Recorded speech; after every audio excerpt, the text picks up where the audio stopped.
नमस्कार दोस्तों, स्वागत है आपका हमारे चैनल फ्लो इन भक्ति में। चलिए आज जानते हैं योगिनी एकादशी के बारे में।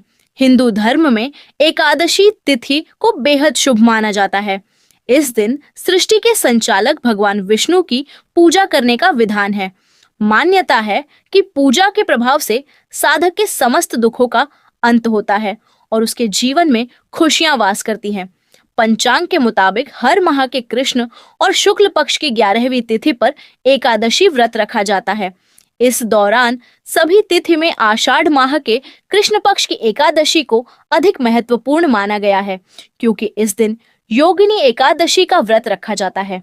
मान्यता है कि योगिनी एकादशी का व्रत करने से 88,000 ब्राह्मणों को भोजन करने के समान फल मिलता है। इसके अलावा मृत्यु के बाद भगवान विष्णु के चरणों में साधक स्थान प्राप्त करता है। योगिनी एकादशी के दिन विष्णु जी की पूजा के लिए सबसे पहले एक चौकी ले। चौकी पर भगवान विष्णु की मूर्ति या तस्वीर को स्थापित करें। अब प्रभु को पीले रंग के वस्त्र अर्पित करें। अब प्रभु को पीली मिठाई, फूल, फल अर्पित करें। भगवान विष्णु का ध्यान करें। योगिनी एकादशी व्रत की कथा पढ़ें। आइए सुनते हैं योगिनी एकादशी व्रत कथा। धर्मराज युधिष्ठिर कहने लगे कि भगवान, मैंने ज्येष्ठ शुक्ल एकादशी के व्रत का महात्म्य सुना। अब आप कृपा करके आषाढ़ माह के कृष्ण पक्ष की एकादशी की कथा सुनाइए। इस एकादशी का नाम तथा महात्म्य क्या है, सो आप मुझे विस्तार पूर्वक बताएं। श्री कृष्ण कहने लगे कि हे राजन, हे पांडुपुत्र, आषाढ़ माह के कृष्ण पक्ष की एकादशी का नाम योगिनी एकादशी है। इसके व्रत से सभी पाप नष्ट हो जाते हैं। यह व्रत इहलोक में भोग तथा परलोक में मुक्ति देने वाला है। हे अर्जुन, यह एकादशी तीनों लोकों में प्रसिद्ध है। इसके व्रत से सभी पाप नष्ट हो जाते हैं। तुम्हें मैं पुराण में कही हुई कथा सुनाता हूँ, ध्यान पूर्वक श्रवण करो। कुबेर नाम का एक राजा अलकापुरी नाम की नगरी में राज्य करता था। वह शिव भक्त था। उनका हेममाली नामक एक यक्ष सेवक था, जो पूजा के लिए पुष्प लाया करता था। हेममाली की विशालाक्षी नाम की अति सुंदर स्त्री थी।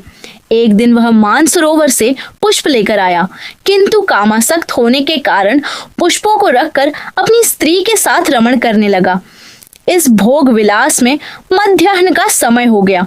हेममाली की प्रतीक्षा करते करते जब राजा कुबेर को मध्याह्न का समय हो गया, तो उसने क्रोध पूर्वक अपने सेवकों को आज्ञा दी कि तुम लोग जाकर पता लगाओ कि हेममाली अभी तक पुष्प लेकर क्यों नहीं आया। जब सेवकों ने उसका पता लगा लिया तो राजा के पास जाकर बताया, हे राजन, वह हेममाली अपनी स्त्री के साथ रमण कर रहा है। इस बात को सुन राजा कुबेर ने हेममाली को बुलाने की आज्ञा दी।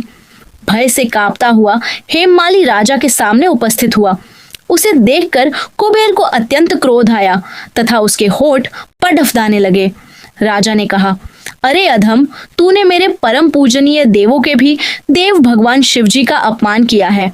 मैं तुझे श्राप देता हूँ कि तू स्त्री के वियोग में ताड़पे एवं मृत्युलोक में जाकर कोरही का जीवन व्यतीत करे। कुबेर के श्राप से वह तत्क्षण स्वर्ग से पृथ्वी पर आ गिरा तथा कोरही हो गया। उसकी स्त्री भी उससे बिछड़ डाच गई।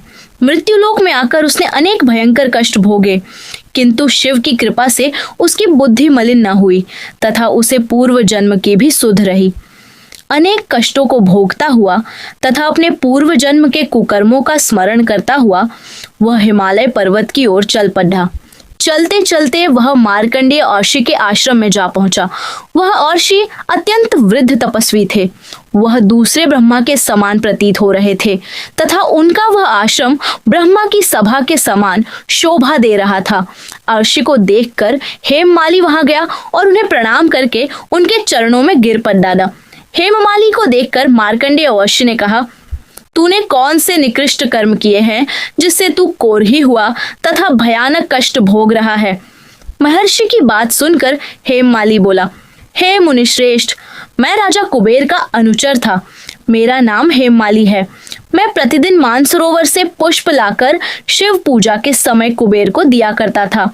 एक दिन पत्नी सहवास के सुख में फंस जाने के कारण मुझे समय का ज्ञान ही नहीं रहा तथा मध्याह्न तक पुष्प न पहुंचा सका। तब उन्होंने मुझे श्राप दिया कि तू अपनी स्त्री का वियोग एवं मृत्यु लोक में जाकर कोरही बनकर दुख भोग। इस कारण मैं कोरही हो गया हूँ तथा पृथ्वी पर आकर भयंकर कष्ट भोग रहा हूँ। अतः कृपा करके आप कोई ऐसा उपाय बतलाए जिससे मेरी मुक्ति हो। मार्कंडेय ऋषि ने कहा, हे हेममाली, तूने मेरे सम्मुख सत्य वचन कहे हैं, इसीलिए मैं तेरे उद्धार के लिए एक व्रत बताता हूँ। यदि तू आषाढ़ माह के कृष्ण पक्ष की योगिनी नामक एकादशी का विधान पूर्वक व्रत करेगा तो तेरे सभी पाप नष्ट हो जाएंगे। महर्षि के वचन सुन हेममाली अति प्रसन्न हुआ तथा उनके वचनों के अनुसार योगिनी एकादशी का विधान पूर्वक व्रत करने लगा। इस व्रत के प्रभाव से अपने पुराने स्वरूप में आ गया तथा अपनी स्त्री के साथ सुख पूर्वक रहने लगा। हे राजन, इस योगिनी एकादशी की कथा का फल 88 सहस्त्र ब्राह्मणों को भोजन कराने के समान है। इसके व्रत से सभी पाप नष्ट हो जाते हैं तथा अंत में मोक्ष प्राप्त करके प्राणी स्वर्ग का अधिकारी बनता है। भगवान कृष्ण ने कहा, हे राजन, यह योगिनी एकादशी का व्रत 88,000 ब्राह्मणों को भोजन कराने के बराबर फल देता है। इसके व्रत से समस्त पाप दूर हो जाते हैं और अंत में स्वर्ग प्राप्त होता है। कथा सार मनुष्य को पूजा आदि धर्म में आलस्य या प्रमाद नहीं करना चाहिए, अपितु मन को संयम में रखकर सदैव भगवान की सेवा में तत्पर रहना चाहिए। विष्णु जी की आरती करें। अंत में आप जरूरतमंद लोगों को भोजन व दान दक्षिणा देकर पूजा समाप्त करें। योगिनी एकादशी के दिन करें इन चीजों का दान, अन्नदान। इस दिन अन्न का दान करना सबसे शुभ माना जाता है। ऐसे में इस तिथि पर गरीबों को चावल, गेहूं, दाल आदि का दान करें। ऐसा करने से घर में कभी अन्न की कमी नहीं होती और माँ अन्नपूर्णा की कृपा मिलती है। वस्त्र दान। इस दिन पीले रंग के वस्त्रों का दान करना बहुत फलदायी होता है। यह रंग भगवान विष्णु का प्रिय माना जाता है। कहते हैं कि इससे घर में सुख शांति बनी रहती है। जल दान। गर्मी के मौसम में प्यासे लोगों को पानी पिलाना महादान माना जाता है। इसके साथ ही पानी के लिए बर्तनों का दान भी कर सकते हैं। इससे मानसिक शांति मिलती है और धन संबंधी बाधाएं दूर होती हैं। घी। घी को देवताओं का भोजन माना जाता है।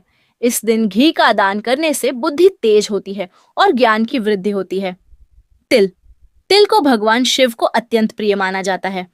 इस दिन तिल का दान करने से ग्रहों के दोष दूर होते हैं और सुख समृद्धि प्राप्त होती है। गाय को चारा खिलाएं। गाय को हरा चारा खिलाएं या गौशाला में दान करें। हिंदू धर्म में गौ सेवा को सबसे ऊपर रखा गया है।